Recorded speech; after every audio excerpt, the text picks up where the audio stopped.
کو اس کا حق ملے، اکثریت کو اس کا حق ملے۔ یہ ملک ہمارا ہے، ہم کہیں باہر سے آئے ہوئے نہیں ہیں۔ اس ملک کی اکثریت اور اقلیت سب یہیں کی رہنے والی ہے، کہیں باہر سے آئی ہوئی نہیں ہے۔ آپ یورپ میں جائیے، باہر سے گئے ہوئے لوگ ملیں گے، ہندو ملے گا، مسلمان ملے گا، وہاں کے لوگوں کا رنگ الگ ہے، روپ الگ ہے، زبان الگ ہے، رہن سہن الگ ہے۔ یہ ہمارا ایسا ملک ہے کہ یہاں اقلیت اور اکثریت کی صورت ایک ہی ہے، زبان ایک ہے، رہن سہن ایک ہے۔ ہم ہمیشہ سے یہیں کے رہنے والے ہیں۔ جو لوگ اپنے بھائیوں کے ساتھ دشمنی کو ہوا دے رہے ہیں، وہ اپنے اس ملک کو آگ لگانا چاہتے ہیں۔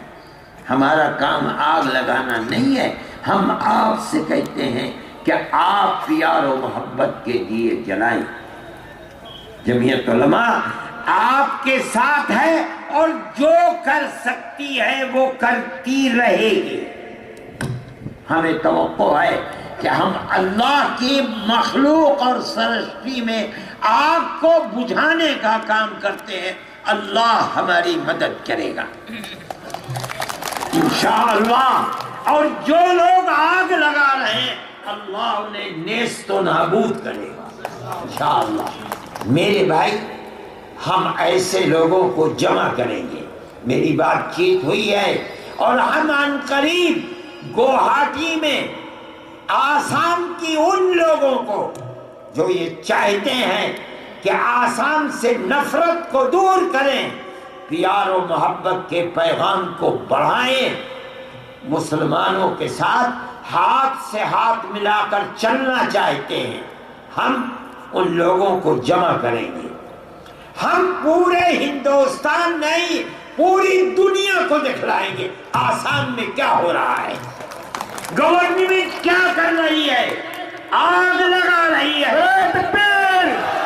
جمعیت علماء حضرت مولانا سید ارشد مدنی! ہم کر سکتے ہیں، ہم جانتے ہیں ہماری طاقت ہے۔ آسام کے مسلمان کے ساتھ ہم ملک کی آزادی سے لے کر آج تک ساتھ ساتھ چل رہے ہیں۔ آسام کی کیا سیاست ہے، کیا ہو رہا ہے، جمعیت علماء کے علاوہ ہندوستان کی کسی پارٹی کو پتہ بھی نہیں کیا ہو رہا ہے۔ ہمیں معلوم ہے، ہم کریں گے، کرتے رہیں گے، یہاں کریں گے، گوہاٹی میں کریں گے، دہلی میں کریں گے، ساری دنیا کو دکھلائیں گے کہ کیا ہے،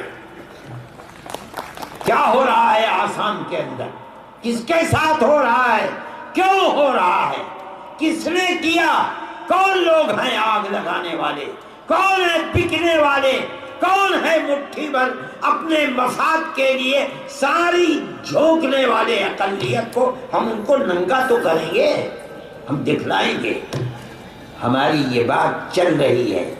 ہم آنے والے چند ہی دنوں کے اندر انشاءاللہ گوہاٹی کے اندر اجتماع کریں گے، ہم وہاں اپنے ہندو بھائیوں کو بلائیں گے، ہم ان سے پیغام لیں گے اور میڈیا کو جمع کر کے ساری دنیا کے اندر عام کریں گے۔ ہم یہ بتائیں گے کہ گورنمنٹ کدھر چل رہی ہے اور کیا ہو رہا ہے۔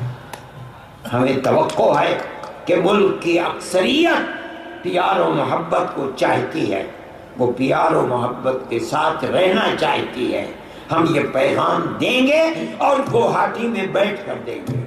میرے بھائی، جمعیت علماء کی یہ پالیسی ہے، ہم نے آپ کو اس لیے نہیں بلایا کہ ہم خدا نخواستہ اسٹیٹ آسام کے اندر آگ لگائیں اور آگ لگانے والوں کا ساتھ دیں۔ جمعیت علماء کوئی سیاسی جماعت نہیں ہے، ہمارا پارلیمنٹ اور اسمبلی کی سیاست سے کوئی تعلق نہیں ہے۔ ہم نے جب دیکھا کہ ہمارا آدمی، ہمارا صدر سیاست کر رہا ہے اور سیاست کا رخ غلط جا رہا ہے، جس طرح دودھ میں سے مکھی نکال کے پھینکی جاتی ہے، ہم نے نکال کر نہیں پھینک دیا۔ ہم جو بات آپ سے کہہ رہے ہیں الیکشن کے لیے نہیں کہہ رہے ہیں، اقتدار حاصل کرنے کے لیے نہیں کہہ رہے ہیں۔ ہماری زبان سے آپ کبھی نہیں سنیں گے ہم کہیں ہم کنگ میکر ہیں۔ بھائی ہم تو چھوٹے سے لوگ ہیں یار، مسجد اور مدرسے کے لوگ ہیں، ہمارا کوئی کام سیاست میں نہیں ہے۔ میں آپ حضرات کو جمعیت علماء ہند کا یہ پیغام دیتا ہوں اور آپ اس کو سمجھ کر جائیں۔ آپ جہاں رہیں ہندو مسلم اتحاد اور پیار و محبت کی بات کریں۔ ہندو آپ کا بڑا بھائی ہے، آسامی بڑا بھائی ہے، آپ چھوٹے بھائی ہیں، چھوٹے بھائی کو بڑے بھائی کا احترام کرنا چاہیے اور بڑے بھائی کو چھوٹے بھائی کے اوپر مہربانی اور شفقت کرنی چاہیے۔ آگ لگانے والے دوسرے لوگ ہیں، وہ آگ لگائیں، ہمارا کام آگ لگانا نہیں ہے، نہ میں آگ لگا کر جا رہا ہوں۔ میری بات بالکل کھلی ہوئی بات ہے، جہاں رہو پیار و محبت کے ساتھ رہو۔ کوئی گالی دیتا ہے سن لو، اپنی زبان سے آگ نہ نکالو۔ ہمارا یہی پیغام ہے اور ہم اسی پیغام کی بات کرتے رہیں گے۔ ہم کبھی گالی دینے والے کو گالی نہیں دیتے۔ ہمارے بہت دوست ہیں ہندو، ہم ان کی بات سنتے ہیں، وہ ہماری بات اپنی زبان سے کہتے ہیں، اسی لیے کہتے ہیں کہ ہم نے ان کو ہمیشہ ان کی طرف پیار و محبت کا ہاتھ بڑھایا ہے، ہم نے دشمنی کا ہاتھ نہیں بڑھایا۔ میں آپ سے بھی کہتا ہوں اور اپنے اس پیغام کو عام کرتا رہوں گا،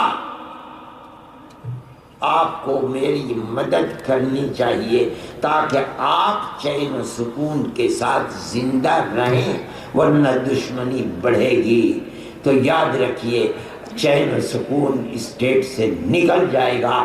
تباہ اور برباد کرنے والے لوگ تباہی کے اندر ایک دقیقہ نہیں چھوڑیں گے۔ میرے بھائی، جمعیت علماء ہند کا یہی پیغام تھا۔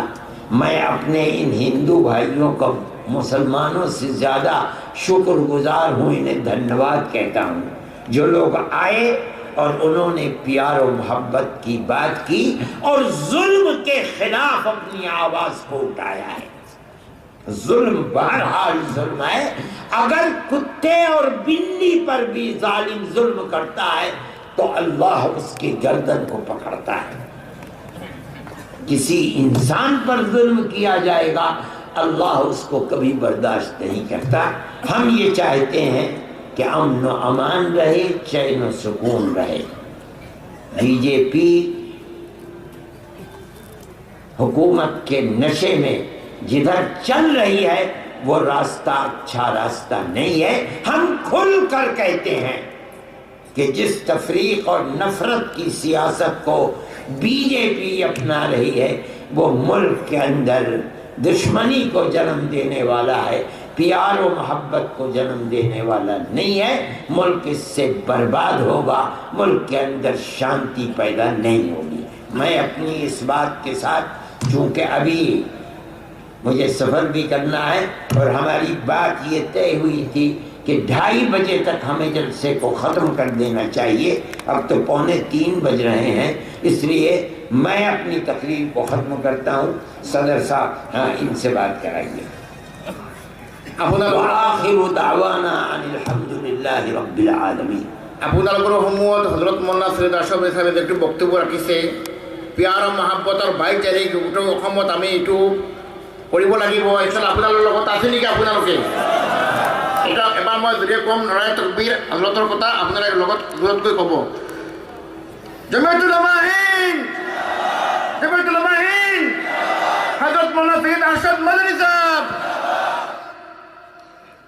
অকণমান পিছত দোৱা হৈ যাব ইনশাআল্লাহ। এতিয়া আপোনালোকৰ সমূহত প্ৰাক্তন মন্ত্ৰী আৰু জমিয়তৰ এতিয়া বিধায়ক আৰু জমিয়তৰ উপসভাপতি জনাব ৰকবুল হিচাপে দুআষাৰ কথা ক'ব।